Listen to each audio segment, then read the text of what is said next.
हे ग्रामपंचायत होतं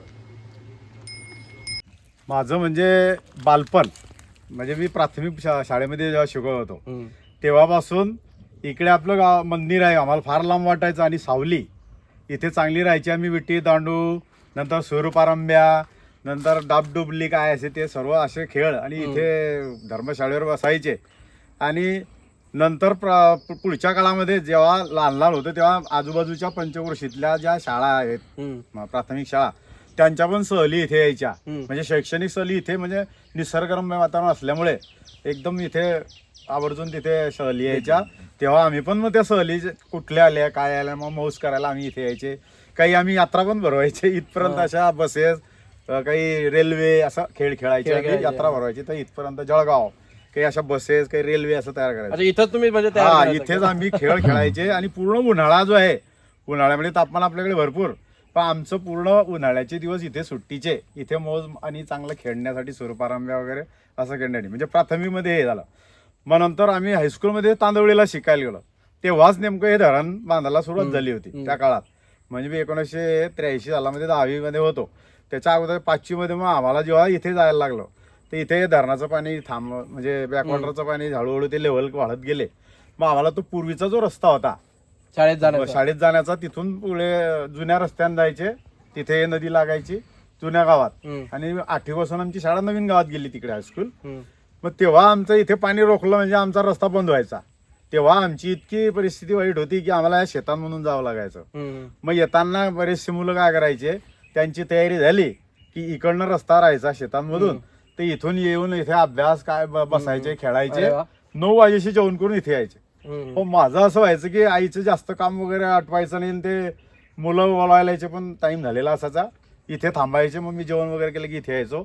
इथून आम्ही सोबत जायचे. म्हणजे त्या काळामध्ये इतकं आकर्षण होतं की अजून एक की लहानपणी काय व्हायचं की आम्हाला इथे मान वगैरे सांगितलं यांनी. मान गुरुवार हा इथला फार महत्वाचा दिवस शृंगऋषींचा. तो गुरुवारीच शक्यतो मान असायचा. हा आणि मान असायचे तर तिथे आमंत्रण आम्हाला असायचं. कारण आपले बाबा तेव्हा सरपंच होते त्या काळामध्ये. मग काही तिथे साहित्य लागलं रवी लागली काही भांडे लागले तर आपल्याकडून घ्यायचे. मग नेहमी आमंत्रण असायचं. तर आम्हाला इथे बट्टी जी आहे शेकलेली बट्टी मस्तपैकी गौऱ्यांच्या याच्यावर शेकलेली बट्टी वरान छानपैकी जेवण व्हायचं. म्हणजे आणि आराम पण इथेच करायचे माझे. म्हणजे एकदम छान निसर्गरम्य त्याला. म्हणजे आता तो काळच नाही राहिला तुम्ही बघितलेलेच नाही आहे. आता प्रमोदनं पण बघितले पण यांनी पण बघितला मी पण बघितलाय. पण त्याचं माझी जी पिढी आहे माझी जी पिढीला ते नाही. एक असं वाटते की एका बाजूनं आपलं धरण गरजेचं होतं पाण्यासाठी. बरोबर. कारण भविष्याची पाण्याशिवाय कधी शेती होत नाही. पिण्याचं पाणी असेल तो. पण एका बाजूला गेली तर आपली जी परिसंस्था आहे त्याच्यामध्ये नुकसान झालं. मी शाळेमध्ये पण सांगतो बऱ्याचशा मुलांना की आपली परिसंस्थेचं जे आहे तो नुकसान पण होते. म्हणून आपलं हे जे आहे गावाचं वैभव होतं ते ऐतिहासिक किंवा मग त्याला सांस्कृतिक वैभव होतं त्याला ह्या धरणाच्या जलसंचयामुळे ते बाधित झालं. आणि ते निसर्गरम्य जे आहे ते म्हणजे लयास गेलं. पण आम्हाला पण अजून खंत वाटते. मला अजून पण अंगावर हे होते असं जर झालं असतं नाही धरण झालं असतं इथे हे आपल्याला पुढच्या वेळेला पण दिसलं असतं. आणि ते वळ आणि पिंपळ इतके छान होते खरंच. ते लांबून आंदलवळी गाव आहे तिथून हा पिंपळ इतका उंच होता अर्धा त्याचे फांद्या वगैरे तिथून ते उंच इतका होते तिथून दिसायचं. म्हणजे असं हे वातावरण आता ते दुर्मिळ झालं. ते खंत वाटते कारण आम्ही अनुभवलेलं आहे. तुम्हाला ते अनुभवालाच मिळाले म्हणून तुम्हाला काही वाटणार नाही. आम्हाला फार खंत आहे. आम्हाला फार त्याचं दुःख आहे. पण एक आपल्या गावातले हे आता हे जुने आहे. मी मधल्या ह्याच्यातला आणि हा पुढील आता तुमचा आणि त्याच्या पुढचा तू आहे. त्या पिढीमध्ये तेच वैभव गतवैभव आपलं केलेलं आहे. तो वारसाच जतन करण्यासाठी आता पुढाकार घेऊन ट्रस्ट स्थापन केली आहे. याचा फार अभिमान गर्व वाटतोय. आणि यांना खूप खूप धन्यवाद. काही पण जे असेल गरज ते आपण त्याच्यामध्ये सहकार्य करूच असं त्यांना आश्वासन. आणि मला पण असं बरेच लोक विचारता गावकरी गाव तुमच्या गावचा वारसा तुम्ही करा ना काही. पण ते ट्रस्टच होत नव्हतं त्याच्यामुळे ते इतकं लांबलं. आणि पूर्ण माझा प्रश्न आता ती झालेली आहे. आणि ते काम गतीनं चाललेलं आहे आपण बघूच. आणि त्याच्यामध्ये गावकरी पण बरेचसे आजूबाजूला पंचवर्षी ते त्यांना भरपूर आर्थिक सहाय्य करणार आहे. त्याचं काही मला वाटते हे पण छापलेले आहे रजिस्ट्रेशन नंबर ते सांगतीलच माहिती. आणि ते त्याच्यामधून गोळा होईल. आता बघायला गेलं तर बाबा आपले जे आहेत बाळकृष्ण सीताराम पाटील सो ते त्यांच्याकडनं पण मी ज्या म्हणजे फॉर्च्युनेट आहे मी की बाबा ते आमच्या घरी म्हणजे माझ्यासोबत राहिलेत. माझं जे आय थिंक 8वी पर्यंत वगैरे ज्या होतो ते त्यापर्यंत ते होते, त्या 2011 साली वारलेत ते. सो तिथपर्यंत पण त्यांच्याकडनं पण ऐकलंय. ते फार म्हणजे निपुण अभ्यासामध्ये आणि त्यांचं जे आपण म्हणतो मराठीचं वाचन ते खूप चांगलं. आणि त्यांच्याकडनं पण इतिहास तुम्हाला पण कळाला मला असेल. पण माहिती आहे. तो ते इथे जेव्हा शिबिर झालं होतं ना, खिरोदा बीएड कॉलेजचं शिबिर झालं होतं, त्या काळात इथे इतकं रंचना झाली होती की आम्ही 4थीत होतो. त्या गंभीर उखरडू सुरेशी गुरुजी होते, आम्हाला फार चांगले शिक्षक लाभले होते. त्यांनी इथे शिबिर आयोजित केलं होतं. तेव्हा आम्ही इथे या शिबिरामध्ये मग ते सकाळी उठायचे आणि ते काय काय करायचं तिथे मध्ये त्यांनी काही श्रमदान केलं, शाळेला ती भिंत वगैरे काय तिथे बांधलं होतं. काही गाव पुनर्वसित झालं होतं, थोडं ते बाधित झालं होतं या पूरग्रस्त, ते जवळच बसल्या. तेव्हा तिथे फार छानपैकी इतका आनंद घेतला होता आम्ही. ते फोटो पण जुने आहेत ते आमच्या त्या काळातले. जर असतील तुम्हाला शेअर करा. बाबा तुम्हाला एक क्वेश्चन की आता म्हणजे आता सध्याची आपली लोकसंख्या किती आहे गावाची? आताची लोकसंख्या 1000. तर प्रत्येकाने जर एक छोटं सहकार्य जर केलं त्यांच्या परीने जे काय असेल, तर ते पण जर आपण बघितलं तर ते पण एक चांगलं आपल्याला जे पुनर्वसन. आता तुम्ही बरोबर. मंदिराच्या जीर्णोद्धारामध्ये त्या 1000 लोकांनी पण छोटा त्यांचा जर मोलाचा वाटा दिला, तर आपण जसं पप्पांनी पण सांगितलं की जे आम्ही मिस केलंय, आम्हाला जे मिळालं नाहीये, तर ते आम्हाला तिथंच कदाचित मिळू शकेल. तो अनुभव नाही मिळणार जो नैसर्गिक होता, पण तो अनुभव आम्हाला तिथे मिळू शकेल. पण जसं 1000 लोकसंख्या जरी असलं गावाची, पण एक चांगला इनिशिएटिव्ह सगळ्या ग्रामस्थांनी घेतलेला आहे. कारण की एवढं छोटं गाव असून सुद्धा एवढं ट्रस्ट स्थापन करणं, नंतरून आता परत जीर्णोद्धार करणं मंदिराचा, सो त्याच्यासाठी पण जे काही सर्व ग्रामस्थ असेल, सरपंच असेल, त्यांनी पण फार मोलाचा वाटा याच्यामध्ये त्यांचा आहे. आणि त्यांना फार शुभेच्छा याच्या पुढे पण की असंच ते काम करत राहा. आणि माझ्यासारखी जे काही तरुण पिढी आहे, तर ते पण गर्वाने सांगू शकतील याच्या पुढे की नाही, मी पण शिंगतमधनं येतो, ज्याला वारसा आहे रामायणाचा, शृंग ऋषी महाराजांचा. सो आपण याच्यानंतरून जे काही जीर्णोद्धार जिथं होतोय, तर त्याचं एक आपण तिथं जाऊया याच्यानंतर. आणि आय होप की तुम्हाला जे काही हिस्ट्री आतापर्यंत बाबा काय सांगतो मी अशी की ज्यावेळी राष्ट्रीय संत तुकडोजी महाराज ते पण इथे येऊन गेले. अरे वा, मी बाबांकडनं ऐकलंय. त्यांचा कार्यक्रम झाला आणि त्यांच्या असे त्यावेळेला आपल्या गावाची म्हणजे लोकसंख्या आणि परिस्थिती गरिबीची होती. त्यावेळी आपल्या गावाची शाळा कौलारू होती आणि त्याला बाजूबाजूने कोण ताट्या होत्या. तर त्यांनी त्यावेळेला भूमिपूजन करून तर त्यावेळची वास्तू शाळा उभी करावी, ती वास्तू जशी तशी आजही उभी आहे. हे त्यांनी संत तुकडोजी महाराजांनी भूमिपूजन झालं होतं. आणि शंभू ऋषी देवस्थानचे तेही इथे त्यांचा कार्यक्रम झाला त्या काळात. तर यावसाचं शंभू ऋषींचं वैशिष्ट्य असं आवडतं म्हणजे. सो आपण आता जाऊया आपला नवीन जे ठिकाणी जीर्णोद्धार होतोय. ओके, सो तिथपर्यंत शॉर्ट्स एन्जॉय करा.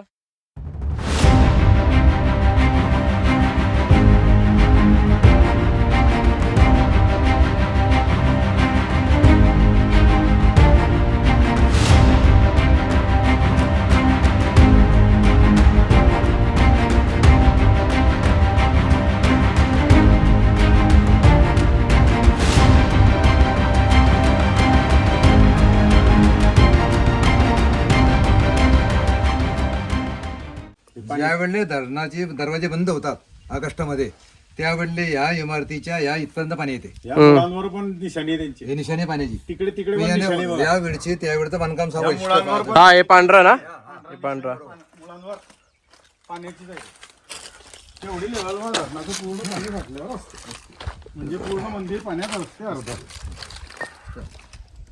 प्रमोदा, तेव्हा हे पण मंदिराची लेवल ते जर बघितलं तुम्ही तिकडं, तर ते जे लेवल आहे ना, तो कलर जिथं नाही आहे, तर ते आहे पाण्याची लेवल.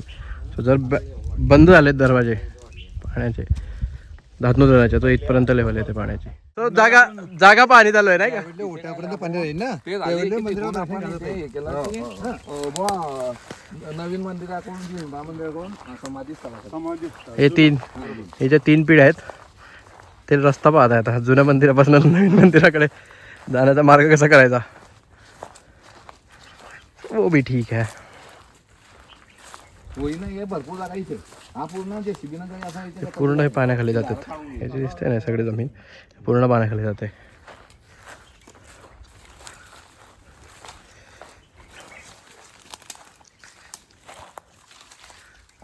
माझ्या मोबाईल कसरत तर आहे.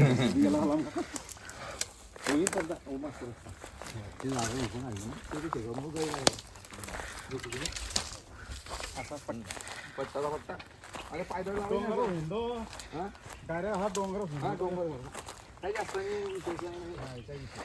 गर्व आहे शिंगतवासी असण्याचा. सो गाईज, हे आहे आमचं जुनं शिंगत. सो याच्यानंतर तुम्ही व्हिडिओमध्ये नंतर बघाल पुनर्वसित शिंगत. सो हे बघा असं जुने घर. अरे बापरे, हे दादराव का घर आहे? मला वाटलं अजून पुढे. हे आपलं घराला हा, हे गुरुजी बाबा असून ते आपलं पडलं. अरे हा, बरोबर बरोबर. योगेश बापरे इकडे हे पत्र आपले हा, काळ तिकडे हे जुना वाडा आपला. हे तर आपलं येतंय ना. नाही नाही, हे इथं हा भागत का हे तिकडलं घर बा मध्ये. हे लागलावर जाय. सो हे आमचं जुनं घर. तिकडून एंट्री तिकडून आहे पाठीमागून आहे. त्यावेळी पाठीमागून गेले. एंट्री तिकड नाही, तिकडून दाखवेल मी तुम्हाला स्टार्टिंगला.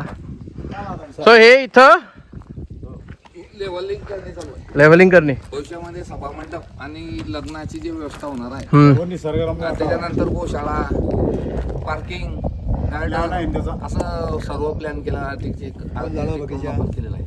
पण जेवढं जास्त आपल्याला झाडं लावता येईल तेवढं जास्त लावायचे. जास्त झाडं ऑलरेडी बघा ना. ऑलरेडी आहेत पण अजून लावायचे. हो, आता आपण हे सर्व गार्डनची जेव्हा रूपरेषा आखली जाणार आहे ना, हम्म. तिथे नवीन व्हायला मी पण तेच अनुभवलं. आमचा जे काळ होता तो इथे स्वरूपाराम हम्म? नाही नाही, इकडे जाऊन येतो. काकू ओळखलं का नाही का? हा, हे आमचा वाडा. काय करताय? काय रे, आपलं आलो होतो मंदिराची माहिती घ्याल. 100 वर्ष म्हणजे तो आमचा पाटील वाटा. बैठकचा आलो होता पहिले मध्ये जाऊन आपण. आणि हा आहे खाली वड. बघा किती भारी आहे. इथं मी पण प्रारंभ केल्यात. आणि पप्पांचा एक किस्सा आहे. बैलाने त्यांना उडवलेलं होतं शिंगाने. आमचा लाल बैल. सो हे हा जो आहे समोर तो आमचा तिथं गुरांचा गोठा होता. आणि हे इथं आमच्या गाई वगैरे होत्या. आणि हा पूर्ण वड. खूप चांगले अविस्मरणीय आमचे काही वर्ष इथे आम्ही घालवलेत. जेवढा आम्हाला वेळ मिळाला, जसं की दिवाळी असू द्या, सगळे आत्या, नंतरून भाऊ, मोठे पप्पा, ते आम्ही सर्व दिवाळीमध्ये वगैरे यायचे. आणि इथं एक निंब होता. आणि हा जो मागचा माझा एरिया हा पूर्ण ओपन होता. तर त्यावेळेस कदाचित मी फोटो असेल माझ्याकडे माझा पोळ्याच्या दिवसाचा, तो मी ॲड करेल. आणि सो हे असं आमचं हे होतं. आणि हा जो आहे आता हा पाटील वाटा. सो मी तुम्हाला आमचं जुनं घर जे आहे ते दाखवतो. सो इथून जर तुम्ही आलात, एंट्री केली, सो ही एक होती खोली बाबांची.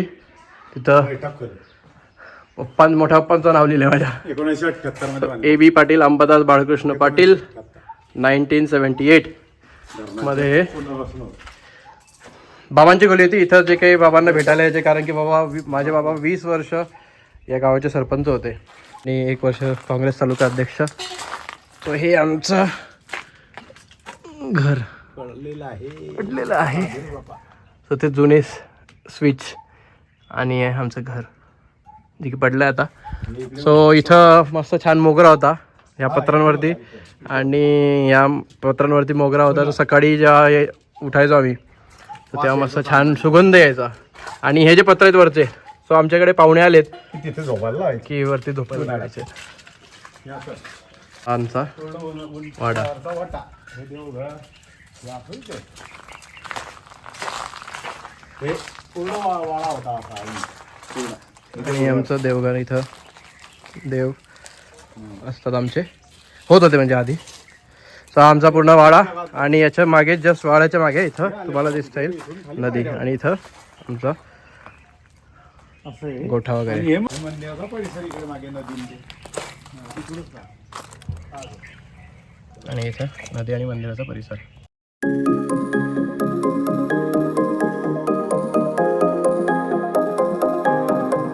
तो आता आपण आलोय आता नवीन जिथं जीर्णोद्धार होणार आहे, बरोबर. तुम्ही आता फोटो बघितला शिलालेखचा, जे की आपलं जे आधीचं मंदिर आहे जुनं मंदिर आहे तिथून ते इथं आणण्यात आली आहे.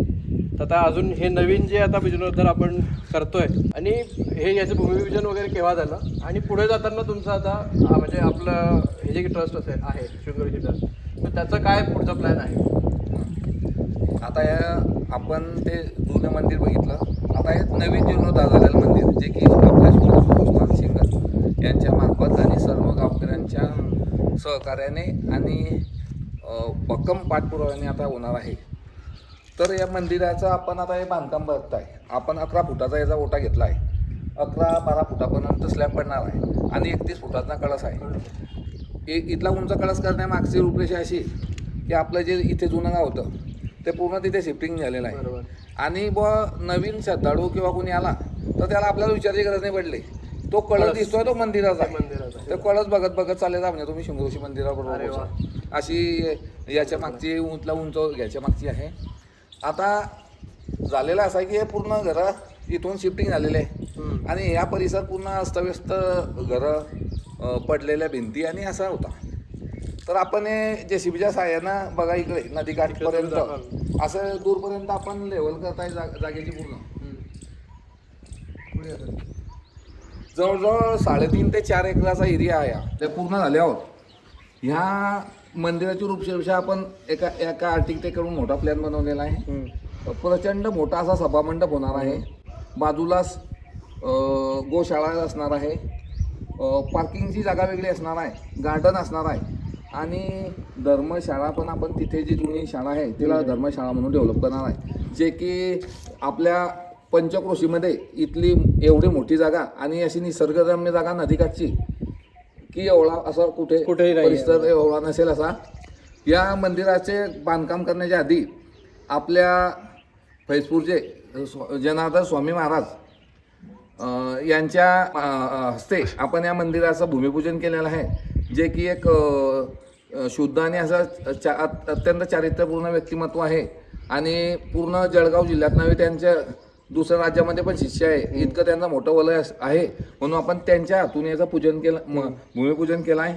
त्यानंतर सर्व गावकरी मंडळी जवळजवळ 15-20 जोडपे पूजनामध्ये बसले होते आणि कोणाची नाराजी नाही किंवा कोणाचं काहीच नाही. असं सर्व लोकांनी इथे प्रत्येक घरून एक नारळ आणले होतं आणि इथे नारळ फोडलेलं होतं. असे आपण हे सुरू केलेलं आहे आणि असा या कार्याचा प्रचंड असा वृक्ष वाढावा की जेणेकरून इतिहासकालीन या जागेची असं पर्यटन तीर्थक्षेत्र म्हणून विकास व्हावा अशी यामागची आमची भूमिका आहे. तरी ते तुमच्यासारखेच उतरून आमच्यासारखे त्याच्यानंतर आपल्या पुढे येणाऱ्या पिढी जी आहे हे कार्यखंड नियंत्रण चालू ठेवतील अशी मी आशा बाळगतो. माझा आम्ही म्हणजे प्रकल्प जर घेतो तयार करतोय तर शासनाकडून जर काही देता येत असलं तर एवढ्याच ठिकाणी किंवा जेणेकरून भावी पिढीत किंवा ज्यांच्या मार्गदर्शन काही चांगले विचार चांगले ज्या संस्कृत जळणघळण काही म्हणजे होत असेल तर शासनाचा याच्यात जर काही पाठपुरावा करून थोडंफार शासनाकडूनही काही देता आलं तर शासनाने जरूर विचार करावा. नाही शासनाची देता येते म्हणजे शासन आता आपण तीर्थक्षेत्रामध्ये आपला ऑलरेडी महाराष्ट्र शासनाच्या तीर्थाच्या यादीमध्ये आपल्या गावाचा या मंदिराचा उल्लेख नाही आलेला नाव त्याला मान्यता भेटली. शासन काय असते तीर्थक्षेत्र विकास म्हणून एक महाराष्ट्र शासनाची योजना आहे.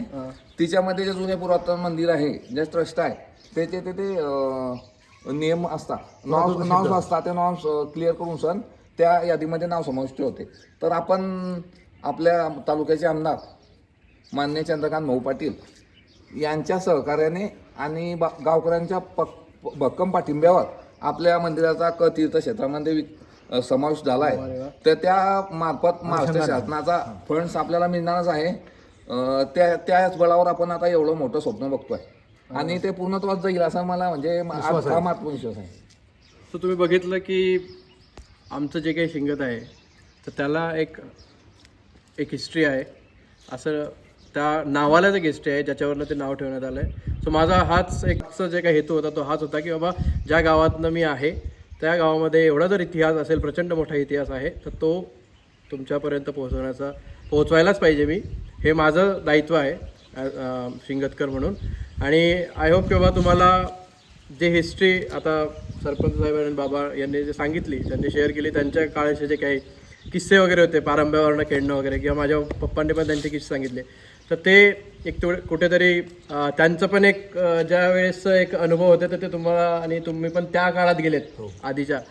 सो एक छान प्रकारे त्यांनी आपल्याला माहिती दिली आणि तुम्ही पण आतापर्यंत एवढा तुम्ही ब्लॉग कंटिन्यू बघत आलात तर तुम्हाला पण ही प्रचंड आवडली असेल माहिती. बाबांना काही सांगायचं आहे? हां.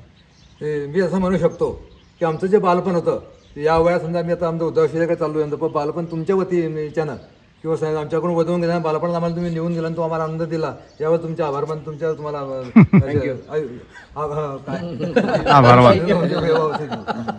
So thank you, Baba. So yes, so that was my try to make you aware about my Shingat village from where I am, and hope that you have liked this vlog and please subscribe. Please like, share and subscribe Nomadic Marathi. आणि असेच तुम्हाला हिस्ट्रीचे related जे काही topic असेल किंवा माझ्या अजून गावाचं पूर्णाधार झाल्यानंतरून जे काही असेल आपलं जे स्वप्न आता सांगितलं ते एक साक्षात्कारमध्ये जेव्हा येईल आकारामध्ये जेव्हा येईल तर तेव्हा परत तुम्हाला कंटिन्युटी ह्या ब्लॉगची बी देईल. So thank you so much. मंडळ आपले आभारी आहे आणि तिकडे सांगताना सांगा की सबस्क्राईब